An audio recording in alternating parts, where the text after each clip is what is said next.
নারীদের শৃঙ্খলিত করার একটা চেষ্টা থাকে, সেটা নিজের পরিবার, সমাজ সব ক্ষেত্রে থেকেই থাকে।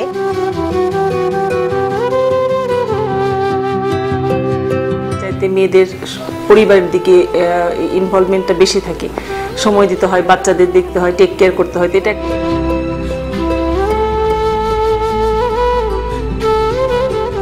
ওই তো মহিলা পুরুষের সাথে তো মেয়ে তো বেশি কাজ করে, মহিলাই তো বেশি কাজ করে। তারপরেও মনে করো সুসনিস বেড়াচার দাম বেশি, বেড়েচার দাম কম। আমরা কাজ করি, নিলে নি মনে করো 120 টাকা, বেড়াচার 150 টাকা।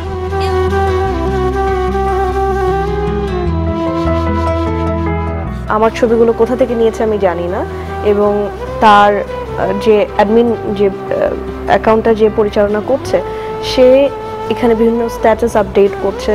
এটা অবশ্যই আমি বলবো আমার জন্য একটা বিশাল বড় একটা হ্যারাসমেন্ট। প্রচণ্ড খাইতে এবং অনেক কষ্ট করেছি, দুয়ারে দুয়ারে যে ভোট নিয়েছি।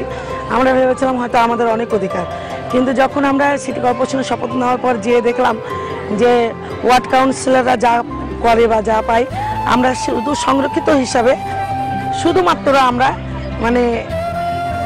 মানে কোনো কাজের দায়িত্ব নেই আমাদের।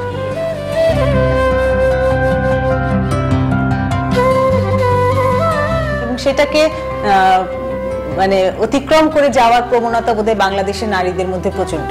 এবং সেটা শুধুমাত্র আমি শিক্ষিত সমাজের ক্ষেত্রে বলবো না, প্রতিটি ক্ষেত্রে, গ্রামে গঞ্জের প্রতিটা জায়গায় আপনি দেখবেন যে যে যার জায়গা থেকে কিন্তু সামনে এগিয়ে যাওয়ার জন্য চেষ্টা করছে, এবং বাংলাদেশের অর্থনীতিতে, সামাজিক উন্নয়নে তাদের মানে অবদান সত্যি দেখার মতো আর কি।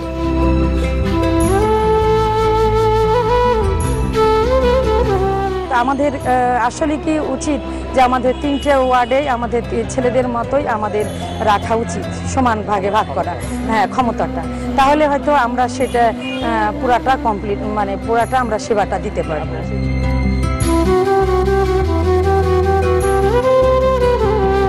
কাজের ক্ষেত্রে যদি বলি, সেক্ষেত্রে আমার বেলায় যে কখনোই আমার মনে হয় না যে আমি একজন নারী, এখানে আমি এই কাজটা করতে পারবো না বা আমার সমস্যা হবে, বরং আমার মনে হয় যে আমি নারী বলেই সেই কাজটি করা আমার জন্য সহজ হয়। কারণ সামাজিক যে এখন আমাদের সমাজের মানুষগুলো, জনগণ, তারা কিন্তু মেয়েদেরকে দেখতে অভ্যস্ত এবং তারা পছন্দ করে। আমার কাজের ক্ষেত্রে অনেক সুবিধা হয়। এখন মেয়েরা একটা ব্রিজ কনস্ট্রাকশন থেকে শুরু করে একটা শহরের নগর পরিকল্পনা কিংবা যে কোনো জায়গায় একটা রিমোট এরিয়াতে যেও তারা কাজ করছে, এবং এই ক্ষেত্রে তাদের সাহসিকতা বলবো, তাদের কমিটমেন্ট এই দেশের প্রতি সত্যি মানে প্রশংসার যোগ্য।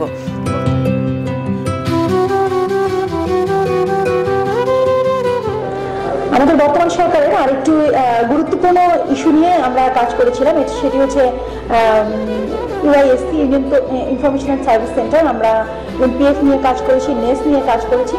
তো এই কাজগুলো হচ্ছে যে প্রবলেমগুলো আমাদের ছেলেদের কাছে অনেক গ্রামের যারা একেবারে রুট লেভেলে আছেন তারা বলতে চান না, সেক্ষেত্রে আমাদের যে মহিলা উদ্যোক্তা তাদেরকে আমরা বেশ ভালোভাবে কাজে লাগিয়েছি।